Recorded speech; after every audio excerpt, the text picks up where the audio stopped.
Бахмут ве Авдиевка юнелешінде жидди урышлар олып кече. Баштапнын малыматына көре, рашистлер Бахмутнан женебінде олған Кадыма қасабасына запт етмеген тұла. Тоқтамадан урышлар өткерілмекте. Душман учаклар, артиллерия ве танклар бастасынен ұжым етмекте. Рашистлер Донец вилаетінен мемури сыңырына чықмақ ниетінден вазгечмей. На Авдіївському напрямку противник здійснив обстріли із мінометів, танків, ствольної та реактивної артилерії поблизу Авдіївки, Опитного, Уманського, Первомайського, Старомихайлівки та Нью-Йорка. Наступальними діями намагався покращити тактичне положення у напрямках Красногорівки та Мар'їнки. Традиційно зазнав втрат та відступив. Херсон вилаетінде рашистлер yok etilmesi devam etti. Ukrayna maycilleri kun devamında kenede kopırlar, işgalcilerinin harbi bazaları, silah yedekleri ve texnikasını hücum etti. Bunu Pivden operativ komandalığı haber etti. Düşmanın Şiroka, Balka ve Çernobayevkada yerleşken bazaları yok etilgeni kaydetilgen. Novakakhovkada silahın barı yok etilgen. Bunun beraber Aleshki tarafına kelgen Rus texnikasının kolonası hücum etilgen. Нашими ракетно-артилерійськими підрозділами нанесено удари по 2 пунктам управління, 2 складам з боєприпасами, засобам протиповітряної оборони, радіолокаційної станції та по районам зосередження ворожої артилерії. Закріплено вогневий контроль над Каховським та Антонівським автомобільним мостами.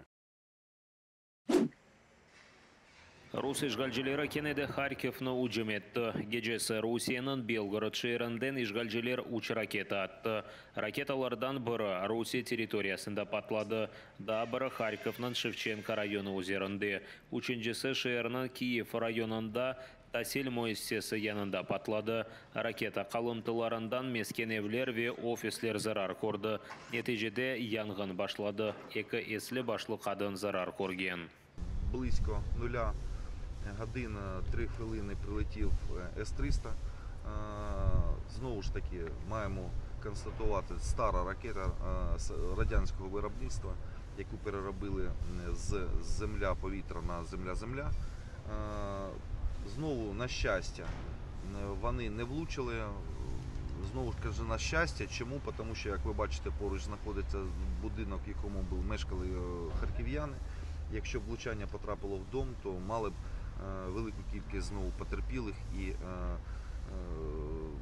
знову було б горе в харківських родинах. Sonki 2 kun devamında işgalciler Harkiv'ni 3. kere hücum etti. Avgust'un 30'ında Ruslar Harkiv'nin mesken mahallesini hücum etmesi neticesinde 5 kişi helak oldu. Daha 11 kişi yaralandı.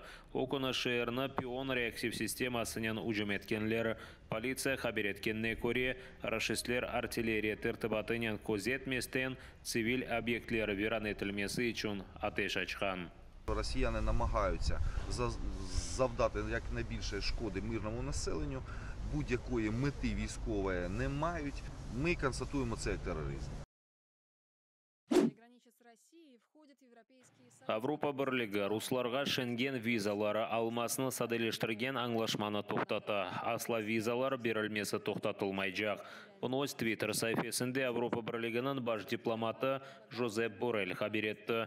Avrupa Birligi devletlerinin dış işleri nazirleri Avrupa Komissiyasını evvel berilgen vizalarını ne yapmak üzerinde tavsiyeler vermeye çağırdı.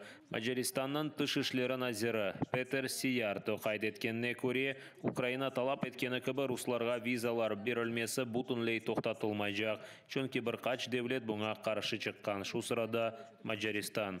Geçenleri Polonya, Finlandiya, Litvaniya, Latviya ve Estoniya böyle yasaklar butun Avrupa seviyesinde kabul etilmesi, ular öz devletleri tarafından kirseteceklerini bildirdiler. Bu devlet temsilcileri kaydetkenine göre Rusya vatandaşlarının Avrupa'ga serbest barması cemaat tertibini tileke getirebilir.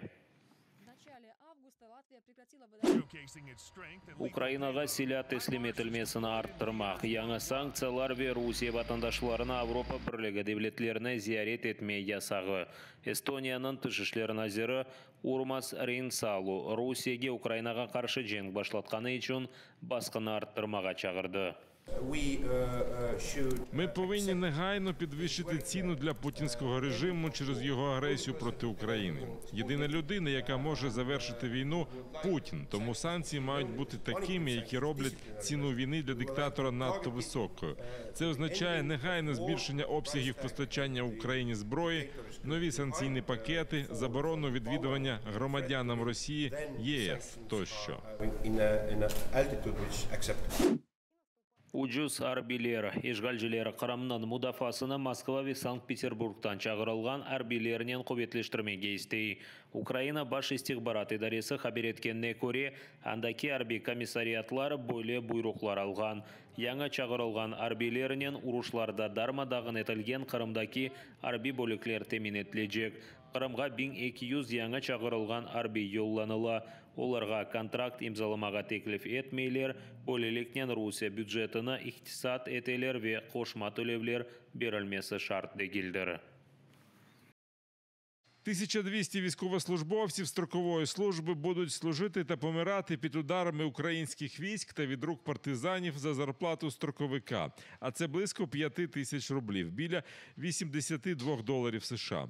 Економія державних російських коштів також відбудеться і за рахунок невиплати компенсації у разі загибелі військовослужбовців, адже участь строковиків у бойових діях Російська Федерація заперечує. Да, чоқ Қырымлы ешғалжелерге ачық қаршылық көстері башлады. Бұны Украина президентінің Қырымдаки дайми темсілжесі Тамила Ташева хабер етті. Бұл флешмоплар, ичтимai ағыларда язылар атты бір кішілік пикетлер. Арби комиссарлықлар яқылмасы ве фашистлерінің З тарифлерінен олған арабаларнен көреш. Бұндан себе бұйық женг башлағанынан берлі ешғалжелер 130 Қырым сакеніні тұтты ве жазаламақты. Цей спротив є яскравим прикладом гуртування спільноти на території окупованого Криму. Активно діє вже відомий рух опору «Жовта стрічка». Небайдужі активісти формують захищені канали зв'язку, організовують підпільні рухи, палять машини окупантів та кидають запалювальні суміші в адмінбудівлі та військкомати, де проводиться прихована мобілізація.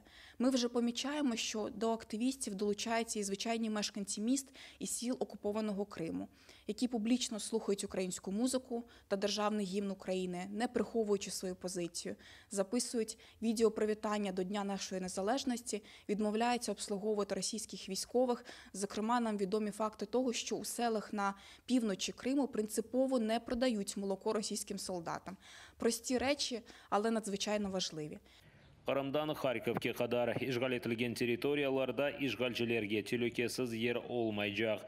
Украина имайжілері рашистлерінің эпосы силя анбарлары ве техникасыны йоқ етежек. Ве олар үшін екі вариант бар. Қачмаға яда есірлікке теслем олмаға. Бұны президенттің Қырымдаки темсілжісі Ташева қайдетті. Қырым сакенлері есе телекесілі қайделеріне емиет беріп, русларының арби объектлері ұжым етіле білгеніне азыр олмаға чағырды.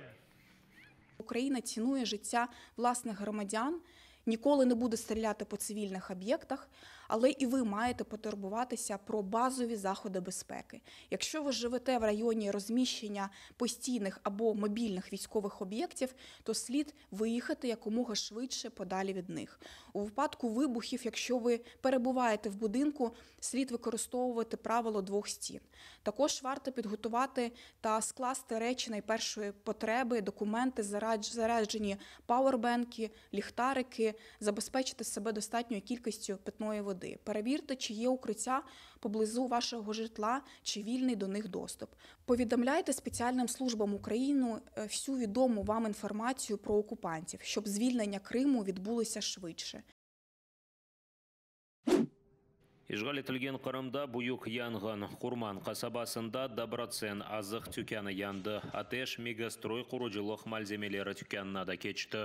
Олған малыматқа көре анда электрик теллері тұташқан. Қара тұтын Ахмеджет Жанко yolundan біле көрінейді. Базы инсанлар атеш янында олған Ермай базасына кечкеніні хабер етті. Ама бұл таздықланмады. Авадан ұжымаққанда да хаберлер олмады. Ну, машина точно сгоревшая есть. И походу еще что-то... Вон газелька там вроде. Август ай девамында Одесса лиманларындан Захире кечкен 4 ай девамында демирьол әрекеті ве юк арабаларынан алып шығарылғанындан да ачық шығарылған. Оны Одесса вилайеті арби мемориеті елбашысының муавина Сергей Братчук хабер етті. Захире коридоры чалышқан бір ай девамында Одесса вилайетінден Украин Захиресі ве мақсулатынен 50-ден зияде гема шыққан. Ми говоримо про 9 балкерів, які зараз проходять перевірку відповідного координаційного центру і мають там за певний час прийти до усіх 3 наших портів, завантажуватись агропромисловою продукцією. Тому сподіваюся, що найближчим часом ми вийдемо, звичайно, не на довоєнні якісь обсяги, але тим не менш показуємо, що морський шлях, він найбільш такий зручний, і ці обсяги будуть зростати.